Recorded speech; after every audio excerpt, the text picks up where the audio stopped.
सर्वे भवन्तु सुखिनः. A very good morning to all of you guys.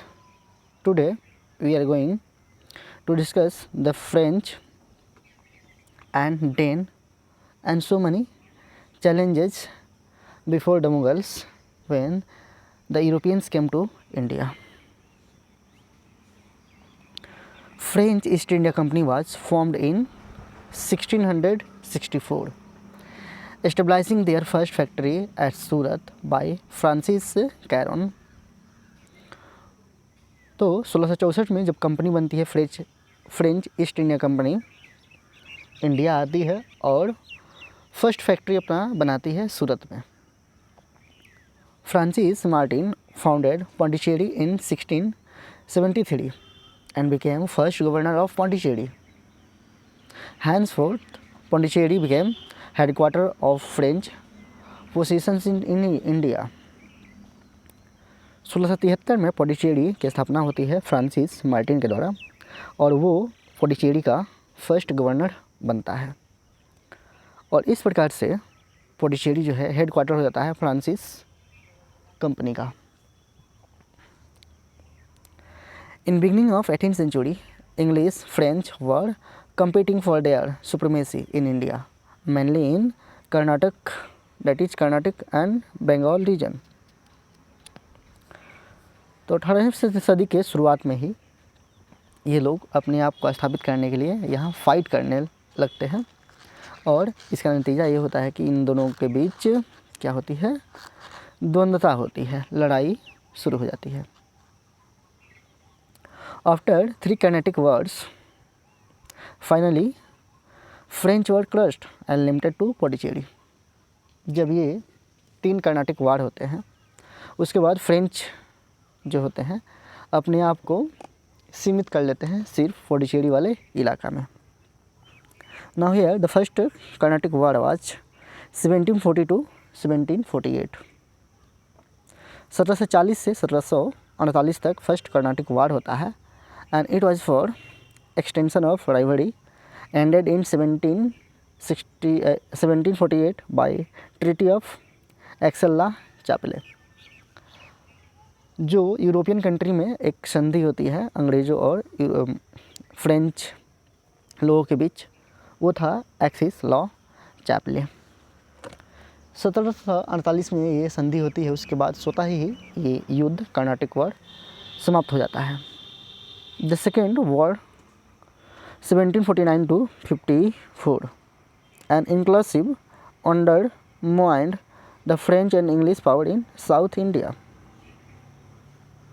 इसके बाद साउथ इंडिया में इन लोगों का जो है पावर वो ही रहता है. Third Carnatic war 1758 to 1763 and decisive war Treaty of Paris 1663. Sorry, it is 1763. यहाँ पे एक 7 वर्षीय युद्ध होता है अंग्रेज और फ्रांसीसियों के बीच. 7 वर्षीय युद्ध 7 साल के लिए चलता है 1756 से 63 तक और उसी दौरान थर्ड कर्नाटिक वार भी चलता है, लेकिन पेरिस संधि जब होती है तो ये ख़त्म हो जाता है. Now the Denmark. So here Dane, that is Denmark settlement. The Danish East India Company was established in 1616 and in 1620 they founded a factory at Tranquebar near Tanjore on the eastern coast of India. India के eastern coast पे देखेंगे, eastern coast पे इस side में इधर, तो यहाँ तमिलनाडु के साइड आएगा तंजौर के पास त्रंकोबार और यहाँ पे ये लोग 1620 में पहले अपनी कंपनी स्थापित करते हैं. चूँकि ये लोग 1616 में ही अपनी कंपनी बनाए होते हैं. Their principal settlement was at Serampore near Calcutta. The Danish Francis factories, which were not important at any time, were sold to the British government in 1845। ये अपने सेटलमेंट जो है पेनिनसुला सेटलमेंट कलकत्ता के पास शेरमपुर में करते हैं। और डेनिश कंपनी जो थी, फैक्ट्रीज जो थी वो ज़्यादा कुछ काम नहीं कर रही थी अपने लिए, है ना। इस कारण से वो अपनी सारी जो फैक्ट्रियाँ थी उन सबको बेच के चली जाती हैं यहाँ से। किसको बेच देती हैं? अंग्रेज़ों को। The Danes are better known for the missionary activities than for commerce. वे मिशनरी एक्टिविटीज़ के द्वारा जाने गए हैं rather than their commercial activity. वे लोग कमर्शियली यहाँ पे एक्टिव नहीं थे, बट मिशनरी अपने जो धर्म प्रचारक थे उन लोगों को यहाँ भेज रहे थे। अब हम लोग देख रहे हैं यहाँ पे challenges before the Mughals. End of Mughal began with the rain of Aurangzeb. Aurangzeb 1658 में शाहजहाँ का पुत्र उसको जेल में डाल करके शासक बनता है, दारा शिकोह की हत्या करा देता है और फिर इसकी सत्ता जो है 1707 तक चलती है। सो इन 1707 वो क्या होता है कि मृत्यु की सैया पे चला जाता है, मर जाता है, which formal ending on November 1858 that is declaration of queen Victoria. तो उस समय से बहुत सारे ऐसे शासक आते हैं जो बहुत योग्य नहीं होते हैं, जिस कारण से मुगल का जो है डिक्लानेशन शुरू हो जाता है। आगे चल के फाइनली 1 नवंबर 1858 को जब मुग़ल बादशाह बहादुर शाह जफ़र को रंगून भेज दिया जाता है, तो यहाँ पे सत्ता जो होती है चली जाती है अंग्रेज़ों के हाथों में।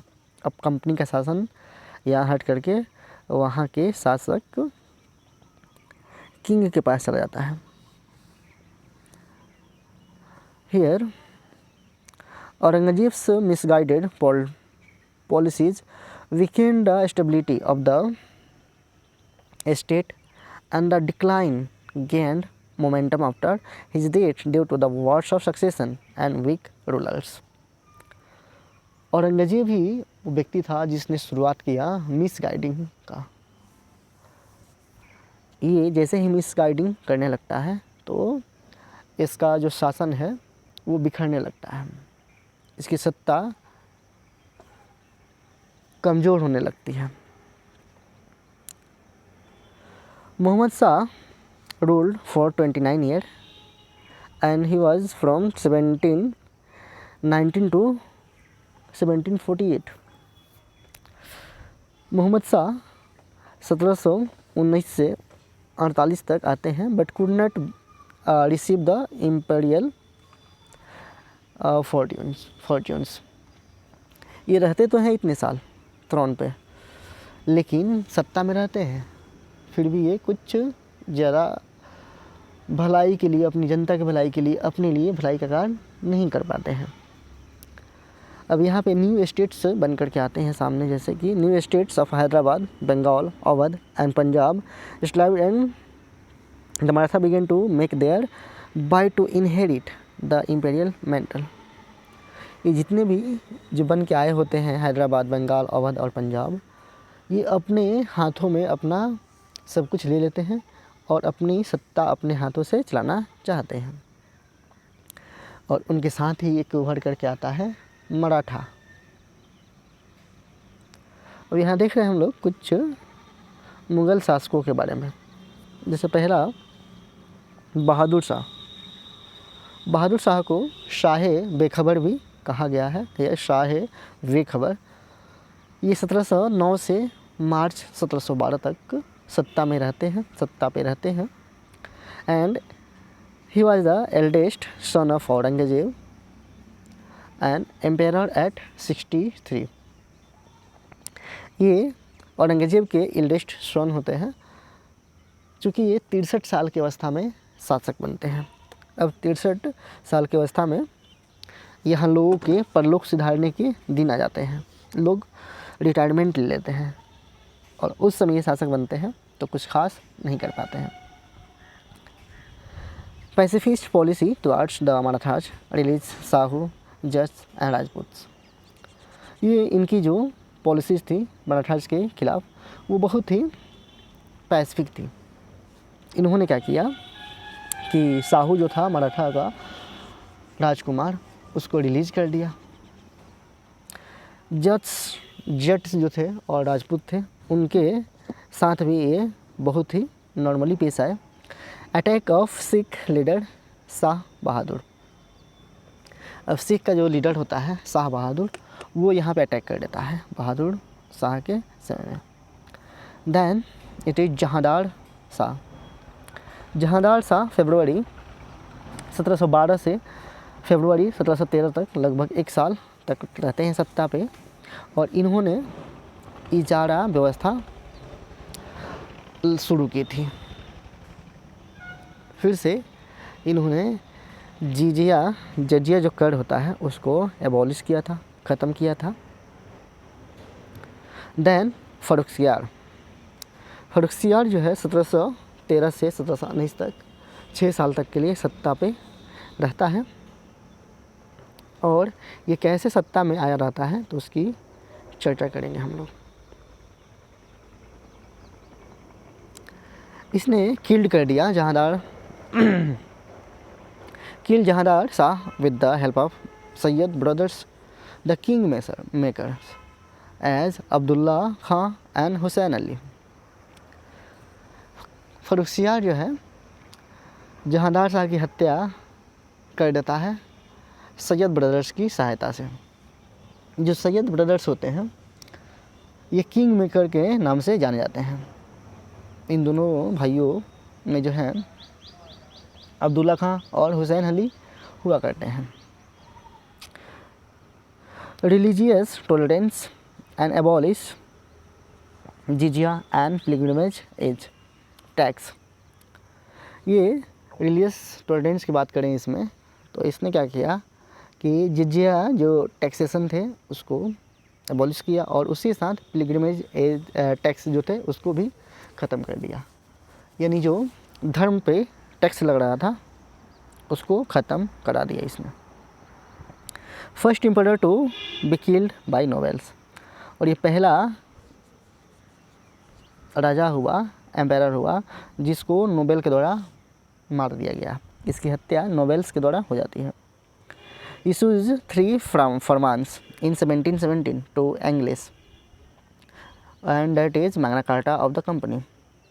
इसने 3 फरमान्स जारी कर दिए 1717 में और किसको दे दिया फरमान? अंग्रेज़ों को दे दिया और यही क्या कहलाया? Magna Carta of the company. Then Rafiud Darajat जो है 28 फरवरी से सत्ता में आते हैं और 4 जून तक सत्ता पे रहते हैं 1717 में ही। तो rule for the shortest period, सबसे छोटे समय के लिए कोई शासक बनता है तो यही व्यक्ति हैं वो। फिर आते हैं रफ़ीउद्दौला, बट ये शाहजहाँ सेकेंड थे। ये रफ़ीउद्दौला दराजात नहीं थे। 6 जून से सितंबर 1719 में ही ये सत्ता पे रहते हैं और ये ओपियम एडिक्ट हुआ करते थे, यानी नशा करने में ये माहिर हुआ करते हैं।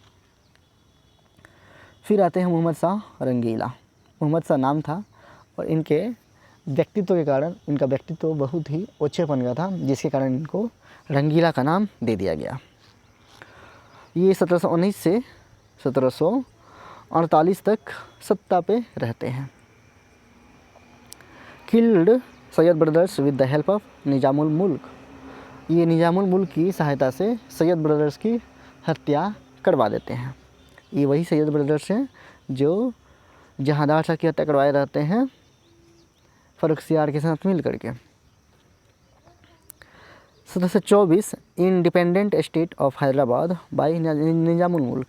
अब चूँकि निजामुल मुल्क मोहम्मद शाह रंगीला के कंट्रोल से बाहर था, इसकी सहायता किया था सैयद ब्रदर्स के किलनेस में, तो वो अपने आप को स्वतंत्र स्थापित कर लेता है।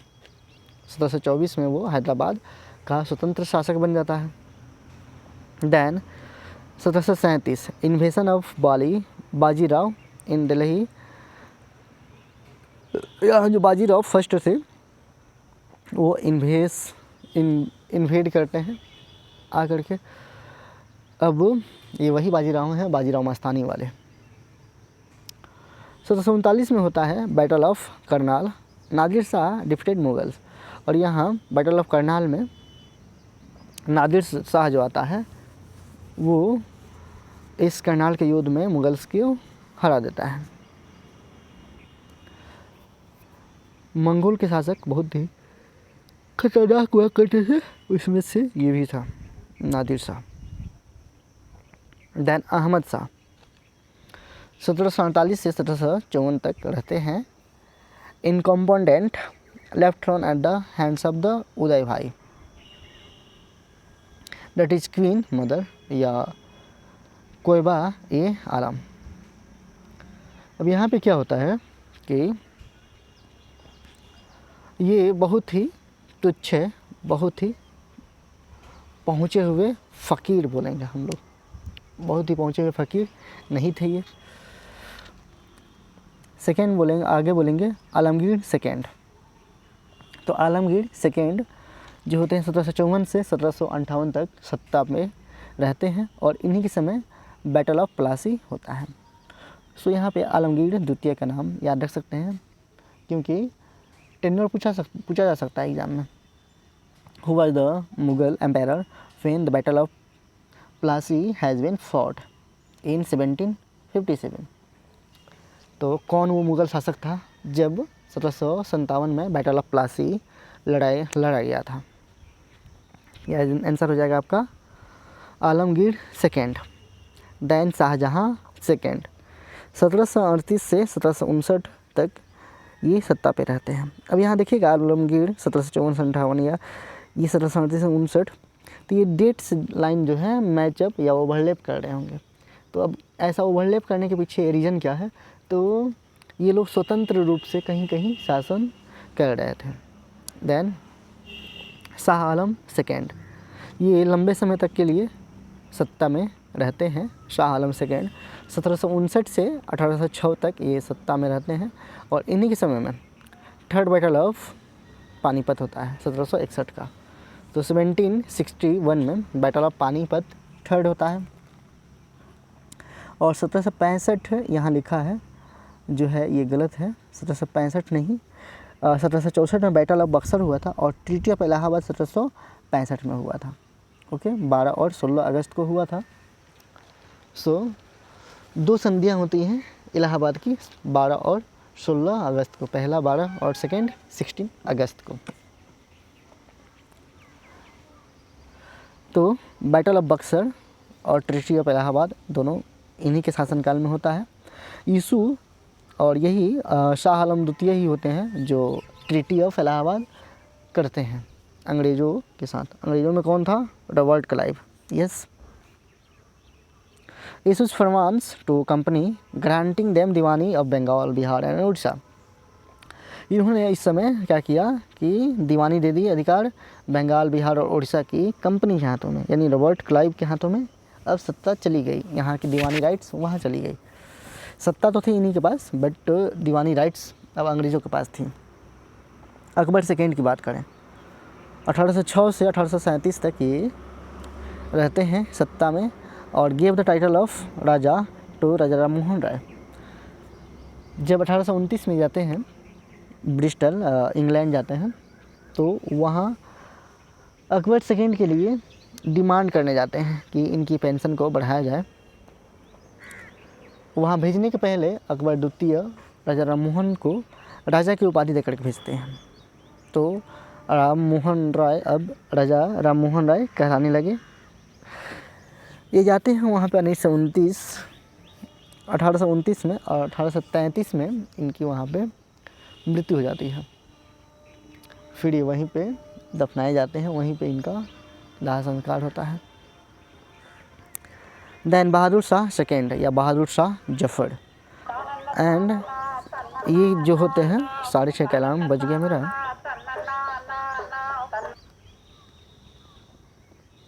ये लास्ट मुग़ल एम्पायर होते हैं जो रिवोल्ट ऑफ 1857 में पार्टिसिपेट किए होते हैं। अंग्रेज़ इनसे गुस्सा होकर के इनको क्या करते हैं, भेज देते हैं रंगून। फिर आगे देखते हैं हम लोग। नादिर शाह एक पर्शियन इन्वेडर था जो 1738 से 39 के आसपास यहाँ पे इन्वेड किया इंडिया को।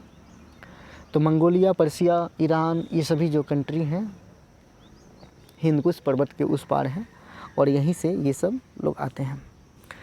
बैटल ऑफ करनाल 1739 में होता है और इसने डिफीट कर दिया मुग़ल शासकों को। Capture Lahore and empire of Mohammad Shah को इसने हरा दिया और लाहौर को भी इसने कैप्चर कर लिया नादिर शाह ने। Annexed area west of Indus नदी के जो वेस्ट वाले एरिया थे इनको भी ये अपने अधिकार क्षेत्र में ले लिया।